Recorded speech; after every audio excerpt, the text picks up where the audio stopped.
téléspectateurs, chers compagnons d'armes, bonsoir et merci de nous préférer pour vous servir au compte de ce magazine Semaine du Soldat.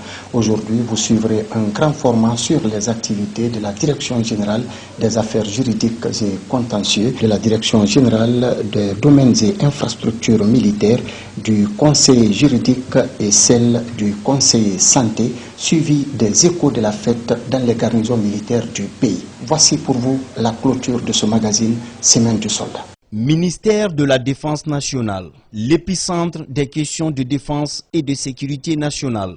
Ce département placé sous l'autorité du président de la République, chef suprême des armées, participe à la conception, l'élaboration, la mise en œuvre et le suivi de la politique du gouvernement dans le domaine de la défense nationale. À son sein, une direction de cabinet qui regorge 11 conseillers techniques, fonctionnant comme l'aiguille d'une montre. Chacun dans sa compétence contribue de façon efficace pour la qualification et la modernisation de l'armée guinéenne. La direction en elle-même, sa création est une innovation dans l'armée guinéenne. Elle est issue des recommandations formulées par l'audit qui a été mené par le général Cissé en 2010 sur le secteur de la défense et de la sécurité, et traduit la volonté du chef de l'État, le professeur Alpha Condé, d'inscrire l'armée guinéenne dans l'État de droit comme l'ensemble des institutions du pays.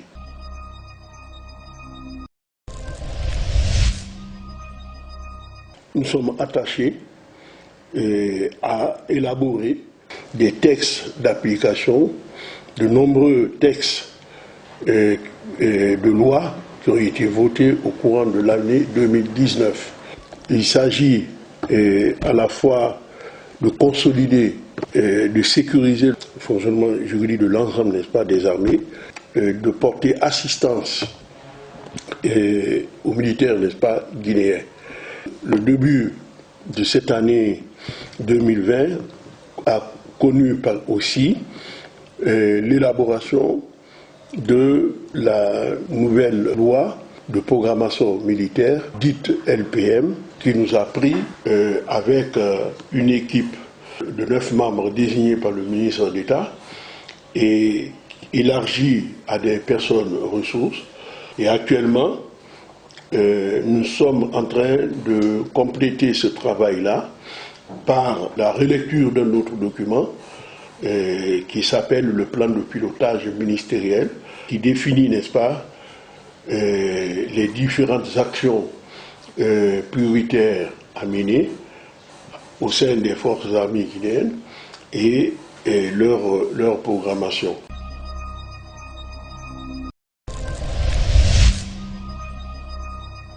Je souhaite de tout cœur bonne fête à l'armée guinéenne. Ils sont au cœur de toute l'action du chef de l'État.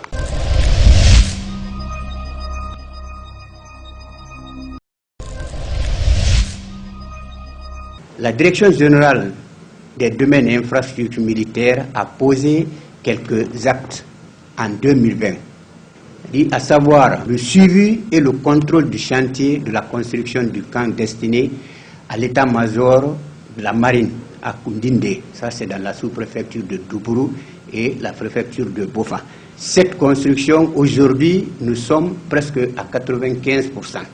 Et la construction, nous avons quelques bâtiments, à savoir, c'est-à-dire la zone, le camp est divisé en 3 zones. Nous avons la zone vie, nous avons la zone administrative et nous avons une école primaire de 6 classes avec une direction. Et la direction aussi a suivi le contrôle et des travaux de rénovation des 29 bâtiments qui se trouvent au niveau de BSC. C'est les bâtiments en R plus 2. Maintenant, du jour aujourd'hui, sur les 29 bâtiments à rénover, nous avons pu rénover 16 bâtiments. Il y a 5 qui sont en cours de rénovation et 8 qui restent, qui ne sont pas rénovés. Et comment ça s'est reparti? 29 bâtiments et que les 16 qui sont rénovés. Nous avons logé le personnel militaire dans 11. Les 3 sont occupés par ASCAD et les 2, c'est pour le centre de traitement des maladies cardiovasculaires. Nous établissons présentement le titre foncier de tous les domaines et les camps militaires. Aujourd'hui, on a 45 titres fonciers déjà établis par notre direction. La direction a fait les études de faisabilité des projets de construction et de réhabilitation des infrastructures demandées par des unités. Ici, nous prenons par exemple la construction du magasin de stockage de lubrifiant des ingrédients de PQG, réhabilitation des infrastructures du centre de formation de la marine à Kassa, l'évaluation des travaux additionnels au centre d'entraînement des opérations pour le maintien de la paix à Samouria, ça aussi les études sont faites, la construction de la clôture de la compagnie d'infanterie de Thio, le projet d'achèvement des travaux de construction des 3 bâtiments initialement prévus pour abriter l'hôpital militaire, ça c'est à Samouria, maintenant ils veulent transformer ça en centre d'accueil.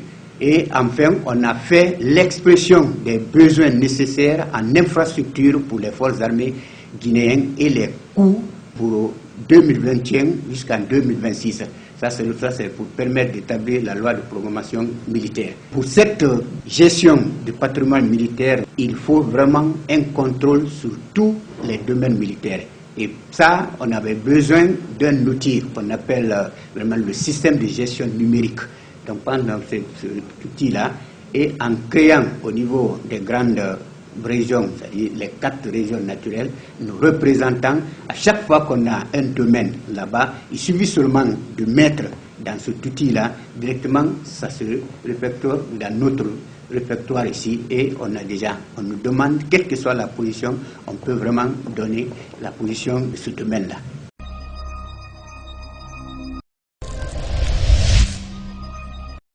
Une très bonne fête d'abord à le premier chef de l'armée, c'est-à-dire le président de la République, et le ministre d'État chargé des affaires présidentielles, le ministre de la Défense nationale et le chef d'état-major général des armées. Que tout le bonheur du monde soit du côté de l'armée guinéenne et que je souhaite vraiment que la paix règne vraiment dans notre pays.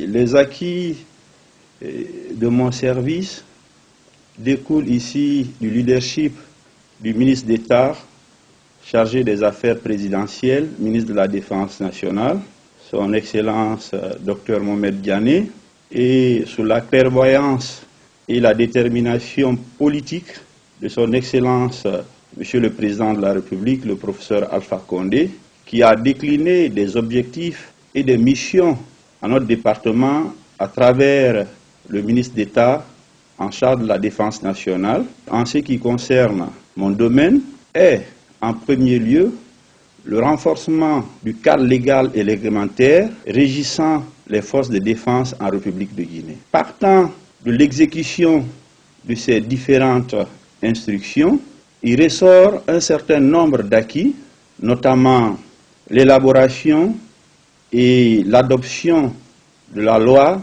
portant statut général des militaires, la loi portant également principes fondamentaux de l'organisation de la défense nationale, la loi 0031 portant organisation de la défense nationale.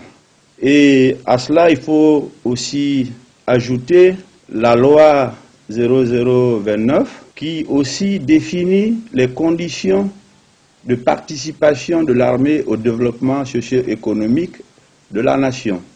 Au niveau de la justice militaire, il y a à date un code de justice militaire qui régit les infractions objectivement militaires, mais aussi qui a un lien avec l'institution judiciaire. C'est pourquoi, sous le leadership du ministre d'État à la Défense nationale, nous sommes parvenus à prendre des arrêtés régissant la direction des investigations judiciaires de la gendarmerie et aussi à la création de la section de recherche. Et toujours pour prendre en compte certaines thématiques aujourd'hui considérée comme une des visions du président de la République, c'est-à-dire la question du genre. Le ministère de la Défense nationale, à travers son ministre d'État, a bien voulu créer au sein de la gendarmerie nationale une brigade spéciale en charge ici de la lutte contre les violences sur les personnes vulnérables. Et tous ces textes rentrent dans le cadre du renforcement des missions des forces de défense au niveau de notre ministère.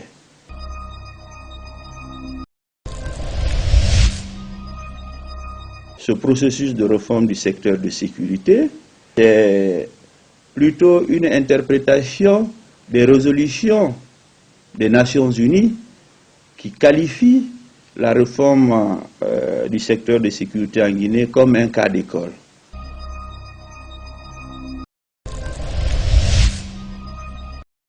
Je souhaite joyeuses fêtes à tous les militaires, à leurs familles. Je prie le bon Dieu qu'il accorde le paradis aux militaires dévanciers, aux pionniers de cette armée nationale qui ont donné de leur sang pour que la paix, la quiétude et la sécurité règnent en République de Guinée. Je suis chargé de conseiller Monsieur le ministre de la Défense nationale, chargé des affaires présidentielles, sur tout ce qui concerne l'armée en général et l'armée de terre en particulier. Depuis ma nomination à ce poste, j'ai rédigé plusieurs fiches que j'ai adressées à son Excellence Monsieur le ministre de la Défense nationale, où j'ai parlé de la situation organisationnelle, infrastructurelle, armement et matériel. Son Excellence Monsieur le ministre d'État, chargé des affaires présidentielles, ministre de la Défense nationale, ne ménage aucun effort pour faciliter la réforme initiée par Monsieur le Président de la République, le chef suprême des armées, le professeur Alpha Condé, en dotant les unités d'équipement nécessaires pour le bien-être des corps habillés. Dans le cadre de la réforme du secteur de défense et de sécurité, un programme de recrutement a été initié par Monsieur le Président de la République, chef suprême des armées, dont j'ai eu l'honneur d'être désigné par le ministre d'État chargé des affaires présidentielles, ministre de la Défense nationale, comme président de la Commission nationale de recrutement, supervisé par Monsieur le chef d'état-major général des forces armées, où ensemble nous avons mis en place une grande commission composée des représentants des différents états-majors. L'accent était mis sur la rigueur, la transparence et le niveau intellectuel des candidats. Et ce qui a marqué ce recrutement, nous avons voulu, en sillonnant les 33 préfectures de la Guinée, faire participer les autorités locaux au processus de recrutement. Les candidats eux-mêmes étaient convaincus de la transparence qui a existé durant le processus, ce qui a fait qu'il n'y a pas eu de réclamation.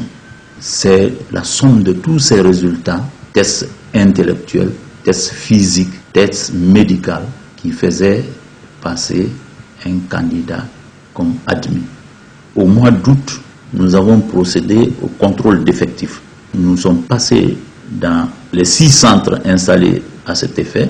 Je veux parler de centre d'instruction du kilomètre 36, le centre d'instruction de Kissidougou, le centre d'instruction de Kankan, centre d'instruction de Labé et centre d'instruction de Kaléa. Nous sommes passés faire un contrôle d'effectifs, voir ceux qui ont rejoint effectivement les rangs, ceux qui n'ont pas rejoint, ceux qui ont déserté et ceux qui ne pouvaient pas tenir. Nous avons envoyé ces résultats et nous avons tablé dessus en commission, analyser, voir ce qui peut être retenu et ce qui ne pouvait pas être retenu. C'est ce travail d'ailleurs qui nous a permis d'établir des listes, de doter les recrues en matricule.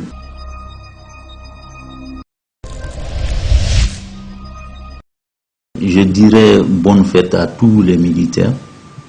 ceux qui sont en Guinée, ceux qui sont sur les théâtres d'opération au fond à Kidal.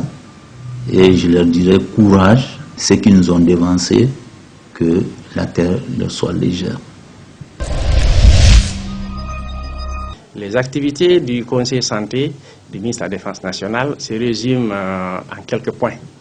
Premièrement, c'est l'étude des dizaines de dossiers à moi confiés par son Excellence Monsieur le ministre d'État à traiter. Deuxième chose, c'est la participation aux réunions techniques au niveau du service de santé des armées, au niveau du ministère de la Santé, dans le cadre des programmes et projets de santé au niveau national. Ensuite, il y a les propositions diverses que nous faisons régulièrement à l'attention du ministre de la Défense nationale. Il y a des rédactions des mémos et aussi l'exécution des missions et tâches spécifiques à nous confier par le ministre d'État. Le Conseil santé, en fait, il a un rôle stratégique. Et l'organisme chargé de la mise en œuvre de la politique sanitaire du ministère de la Défense nationale, c'est la Direction générale du service de santé des armées. En tant que cadre du service de santé des armées, le Conseil santé participe à toutes les missions, que ce soit au niveau national, que ce soit au niveau international, au niveau régional ici, dans l'exécution de tous les plans de riposte et tous les projets et programmes du service de santé des armées. Et la collaboration se passe très bien. Toutes les activités de mise en œuvre se font sous l'égide de la Direction générale du service de santé des armées.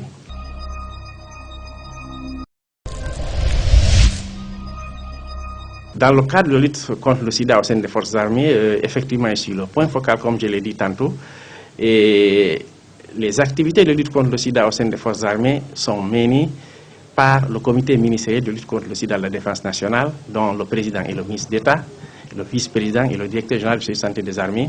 Moi, je représente le point focal et il y a des membres qui sont des cadres, la plupart du service de santé des armées, que ce soit des médecins, des pharmaciens, des biologistes, des infirmiers, etc., etc. Il y a d'abord les activités que nous menons au quotidien, c'est-à-dire c'est les sensibilisations qui sont menées par les médecins-chefs des unités, les majors des garnisons, et il y a les activités de dépistage, il y a les activités de prise en charge thérapeutique des patients, parce qu'il y a quand même un certain nombre de cas de maladies dues au VIH au sein des forces armées guinéennes que nos structures prennent en charge. Le dépistage se fait à la fois et au recrutement et lors des départs pour des stages, et il y a aussi des dépistages que nous faisons lors des campagnes de dépistage. Il y a des activités que nous menons, disons, périodiquement, des activités ponctuelles. Ça, c'est des activités de recherche opérationnelle sur le terrain. Et tout dernièrement, nous avons mené 3 études, une étude comportementale et biologique au sein des forces armées guinéennes, et une étude relative au lien entre la consommation de drogues injectables et le VIH-Sida au sein des forces armées guinéennes, une autre étude qui est liée à la consommation de l'alcool au sein des forces armées guinéennes, toujours par rapport aux IST VIH-Sida. Par rapport aux autres épidémies, le Conseil santé participe toujours à la rédaction des stratégies de lutte et toujours sous l'égide de la Direction générale du service de santé des armées, le Conseil santé participe à la mise en œuvre des plans de riposte au sein des armées de différentes épidémies. On l'a fait au temps de Ebola, on est en train de le faire au temps de Covid-19 et nous faisions avant avec les autres épidémies, choléra, VIH, etc., etc.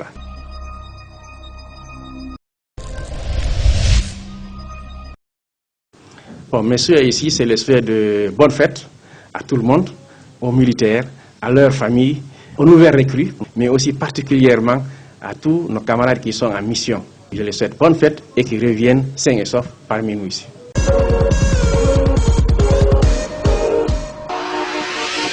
La Direction des relations extérieures et de la coopération militaire est un service d'appui du pôle des relations internationales du ministère de la Défense nationale, servant d'interface entre les administrations de l'État, les organisations internationales, les partenaires techniques de la coopération militaire et le département de la Défense nationale. Elle s'occupe de la conception, l'élaboration, la mise en œuvre et le suivi de la politique de coopération militaire et de relations extérieures du ministère de la Défense nationale, et elle est responsable aussi du suivi des traités, des accords de coopération, des conventions régionaux, africains, internationaux en matière de défense nationale. Elle participe aussi à la préparation des missions du ministère de la Défense nationale et des différents représentants du ministre aux conférences, forums, colloques portant sur les questions de défense. Et puis, elle contribue également au suivi des boursiers, des stagiaires des forces armées à l'extérieur. Voilà, entre autres, les missions accomplies par la Direction des relations extérieures et de la coopération militaire.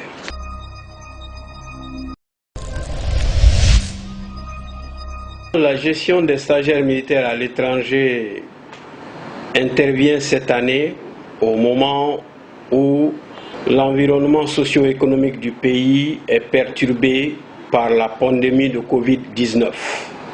Les conséquences négatives sont constatées dans plusieurs domaines d'activité, comme les échanges internationaux. Ainsi, à travers l'implication des autorités au plus haut niveau, un programme sérieux et réaliste a été mis en place par la direction pour faciliter le retour des stagiaires au pays. Je voudrais ici rendre hommage au président de la République, le professeur Alpha Condé, pour son soutien personnel à la mise en œuvre d'une stratégie efficace visant à organiser des vols humanitaires au profit des ressuscitants guinéens à l'étranger. C'est dans ce cadre que des avions ont été affrétés avec la collaboration de certaines agences de voyage et partenaires étrangers afin de coordonner le patrimoine des Guinéens, y compris les stagiaires militaires. Je saisis aussi cette opportunité pour saluer l'implication totale de Monsieur le ministre d'État chargé des Affaires présidentielles, ministre de la Défense nationale, dans la réussite de ce programme. Donc, en somme, la stratégie a consisté à coordonner les efforts avec tous les acteurs concernés pour réaliser le retour des stagiaires dans les meilleures conditions.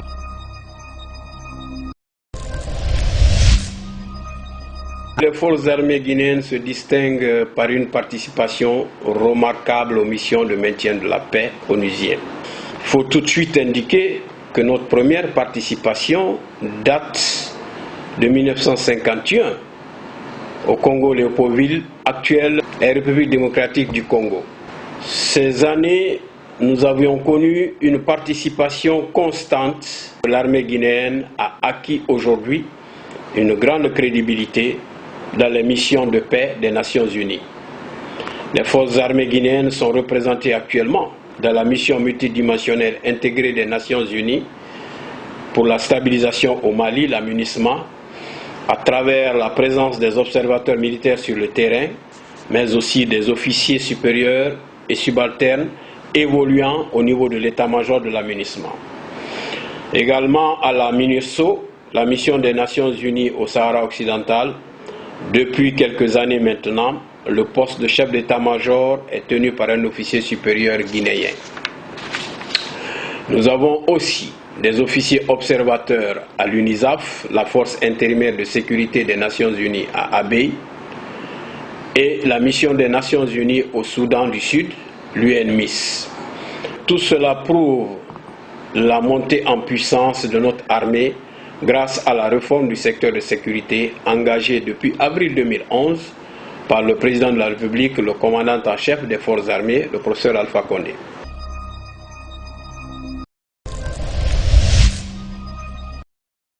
À l'occasion du 62e anniversaire de la création de l'armée guinéenne, je voudrais formuler les vœux de très bonnes fêtes à notre vaillante armée, au ministre d'État chargé de la Défense nationale et à toute la hiérarchie militaire.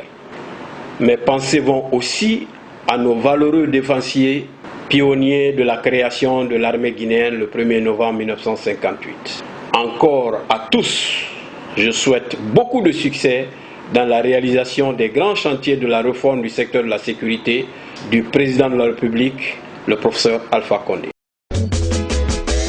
La Guinée serait ramenée en Hora. Force armée guinéenne, vous êtes number one. La Guinée serait ramenée en Hora. Après celui du camp Sundiata Keita de la 3e région militaire de Kankan, le 2e musée militaire du pays vient d'être implanté au camp Almami Samori Touré, 6 à Kaloum. Dans ces locaux, un centre de lecture. Ces œuvres monumentales sont réalisées par le général de brigade Mohamed Ghané, chef d'état-major de l'armée de terre. Passionné des arts et de la culture, cet officier général est à la fois historien et écrivain. C'est avec votre soutien personnel que ce travail a été fait, comme d'ailleurs le musée du camp Sundiata à Kankan. C'est un travail de recherche qui ne fait que commencer. Et ce musée du camp Samori a besoin encore de votre soutien pour se développer et étoffer cette collection. C'est le lieu de remercier son Excellence, Monsieur le Président de la République, chef des armées, pour avoir très tôt dit aux Guinéens de se pardonner et de se réconcilier.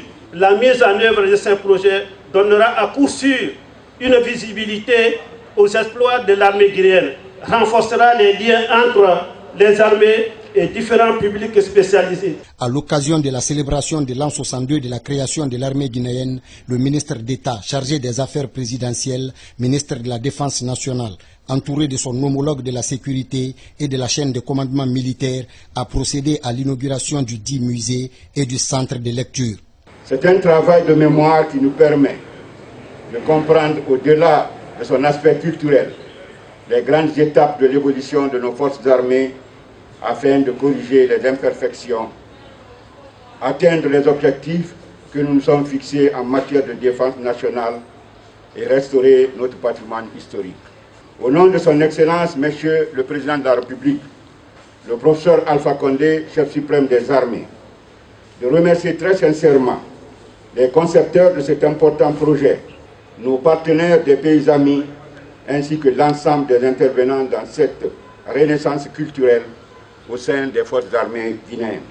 Ces réalisations, ainsi que d'autres déjà entreprises au profit de l'armée, dénotent de l'engagement des autorités à faire de notre armée une armée républicaine au service de la nation. L'armée guinéenne a célébré ce 1er novembre la fête anniversaire de sa création. Ici, au mess des officiers du bataillon du quartier général Bekije, les autorités militaires se sont massivement mobilisées pour prendre part à cette fête. Une occasion mise à profit pour renforcer la fraternité d'armes entre les compagnons d'armes à travers ce repas de corps. Le bataillon du quartier général, qui a l'insigne honneur de vous recevoir aujourd'hui, a été créé depuis le temps colonial avec la vocation de la compagnie de transit de Guinée. À cette époque, l'actuel bataillon de quartier général avait pour nom le camp général Mangin, avant d'être rebaptisé le 7 avril 1959 au nom du camp Almami Samori Touré. C'est le lieu pour le commandement du Bekije de magnifier toute notre gratitude au président de la République, commandant en chef des armées, qui, à travers le ministre d'État chargé des affaires présidentielles, ministre de la Défense nationale, le chef d'état-major général des armées, ne cesse d'apporter tout son soutien aux différentes unités de la capitale et celles de l'intérieur du pays pour mener à bien leur mission. Cette fête marquant l'an 62 de l'existence des forces armées guinéennes s'est déroulée devant les membres du gouvernement, la hiérarchie militaire et certains membres de l'Assemblée nationale. Au cours de cet événement solennel, les autorités civiles et militaires ont procédé au découpage du gâteau d'anniversaire, une manière de rendre un hommage mérité à nos devanciers. C'est une occasion pour moi aujourd'hui de rendre hommage à nos prédécesseurs qui ont mouillé corps et âme pour la sauvegarde de l'intégrité territoriale. Une occasion également de souhaiter à toute l'armée guinéenne bonne fête. Je remercie son Excellence le professeur Alpha Condé de sa courageuse réforme engagée. Aujourd'hui, tout militaire où nous sommes, on peut dire Dieu merci. Donc, à cette occasion, je souhaite très bonne fête à l'ensemble du peuple de Guinée et particulièrement les militaires. Je dois dire à chacun de prendre courage et que soyons républicains. Les sentiments qui m'animent aujourd'hui, c'est des sentiments de joie, de satisfaction et surtout de réconfort. Nous remercions les autorités, c'est-à-dire le commandant en chef des forces armées, le président de la République, le ministre d'État, ministre de la Défense nationale, le chef d'état-major général des armées, pour tout ce qu'ils sont en train de faire pour redorer le blason de notre armée pour qu'elle puisse se mesurer à d'autres armées du monde.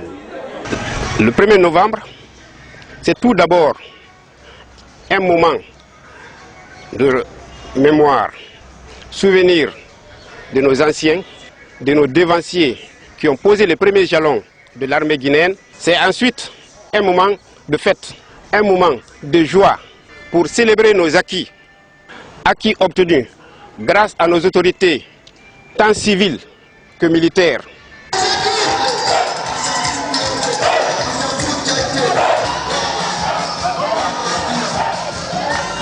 C'est la fête de l'armée, ça fait 62 ans qu'elle existe. En ce qui vous concerne, c'est d'abord la reconnaissance du travail que vous accomplissez tous les jours. Vous avez eu une chance inouïe, vous avez reçu le président de la République ici. Je ne vais pas revenir sur ce qu'il a dit, c'est juste un rappel. Vous êtes de grands professionnels, vous avez fait d'énormes efforts ces jours-ci, continuez comme ça. Maintenir l'ordre en respectant les règles qu'on vous a édictées et les ordres de vos chefs. Ce sont des gens qui sont engagés pour vous. Vous ne saurez jamais tout ce que vos chefs font, disent et demandent pour que vous soyez dans les meilleures conditions. Il n'y a pas un jour, il n'y a pas une heure qu'ils ne réclament pas quelque chose pour vous aider et vous permettre d'accomplir votre devoir. Donc vous leur devez cette reconnaissance en faisant correctement votre travail et en respectant les consignes qu'ils vous donnent. Moi, je n'ai aucun doute sur votre capacité, mais eux, ils sont convaincus que vous pouvez encore faire mieux et plus. Bonne fête à vous, soyez déterminés, soyez courageux et surtout, suivez vos chefs. La douane guinéenne est une partie intégrante des forces de défense et de sécurité. Quand nous prenons nos missions au-delà de la mobilisation des recettes douanières, nous avons une mission de sécurité. Nous luttons contre l'introduction des armes, des munitions, de la drogue, les stupéfiants, tous les produits prohibés. Nous sommes là dans le cas et c'est pour cette raison qu'on dit que la douane a une mission de protection de la population. Nous sommes très contents aujourd'hui, tout le personnel douanier est content et en témoigne d'ailleurs la mobilisation qui est là. Vous-même vous avez pris part à ça, vous avez constaté, on a fêté dans l'ambiance, on a bien mangé, c'est-à-dire que vraiment la fête se passe bien à la direction générale des douanes. Fidèles téléspectateurs, chers frères d'armes, merci de votre disponibilité à notre compagnie. Ainsi s'achève ce magazine Semaine du Soldat, version 2020. Nous vous souhaitons bonne fête. Bonne fête à vous, l'armée guinéenne, mais aussi à tout le peuple de Guinée. Au revoir. La Guinée serait ramenant Post armée guinéenne, vous êtes number one. La Guinée serait ramenant Post armée guinéenne, vous êtes number one. Querétaro, Libériano, Sierra Leone, au Sénégal, au Guinée-Bissau, Angola, au